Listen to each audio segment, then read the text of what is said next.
ফুটবলের খবর। FIFA AFC থেকে একের পর এক সুখবর ফুটবল ফেডারেশনে। এএফসি অ্যাওয়ার্ড গ্রাসরুট জয়ের পর এবার জাতীয় দলের র্যাঙ্কিংয়ে এক ধাপ উন্নতি করল বাংলাদেশ।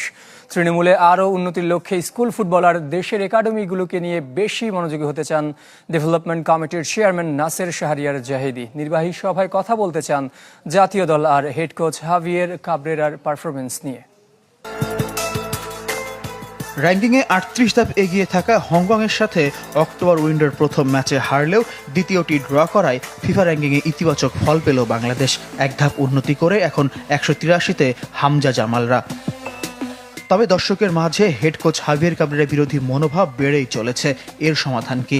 ২৬ অক্টোবর বর্তমান কমিটি নির্বাচনের ১ বছর পূর্তির দিন নির্বাহী সভা আহ্বান করেছেন সভাপতি তাবিত আওয়াল, যিনি জাতীয় দল ব্যবস্থাপনা কমিটির চেয়ারম্যান।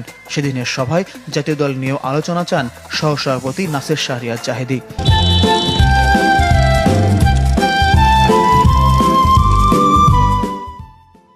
সভাপতি এক্সিকিউটিভ কমিটির সভা দিয়েছেন খুব শীঘ্রই, এক সপ্তাহ পরেই।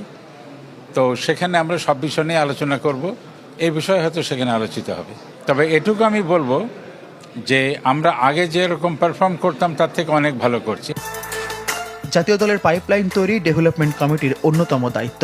স্কুল ফুটবল ও বয়সভিত্তিক টুর্নামেন্টে মনোযোগ বৃদ্ধির পাশাপাশি দেশের একাডেমিগুলোকে এক ছাতার নিচে এনে সচল কার্যক্রমে রাখার চেষ্টা চালিয়ে যাচ্ছে ফেডারেশন। আমরা স্কুল ফুটবল চালু করার চেষ্টা করছি। স্কুল ফুটবলের মাধ্যমে আমরা দেখব অনেক প্রতিভা এগিয়ে আসবে। এই একাডেমিগুলোকে আমরা যদি প্রপার সাপোর্ট দিতে পারি, তাদেরকে কোচ দিতে পারি, তাহলে কি হবে, পেরিফেরাল অঞ্চলে ৭ থেকে ১৪-১৫ বছরে যে বাচ্চাগুলো ফুটবলে প্রতিভাবান হতে পারে তাদেরকে আমরা তুলে আনতে পারবো। এএফসির গ্রাসরুট অ্যাওয়ার্ড প্রাপ্তির জন্য অর্জনের চেয়ে উদ্যোগকে এগিয়ে রাখছেন ডেভেলপমেন্ট কমিটির চেয়ারম্যান।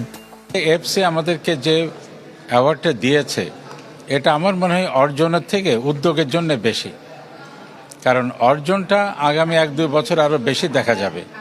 কিন্তু আমার মনে হয় এএফসি লক্ষ্য করেছে যে গত ১ বছরে এই পর্যায়ে আমাদের উদ্যোগগুলো অত্যন্ত প্রশংসনীয়।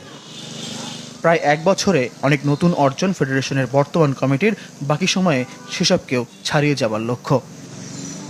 ফয়জুল ইসলাম, চ্যানেল 24, ঢাকা।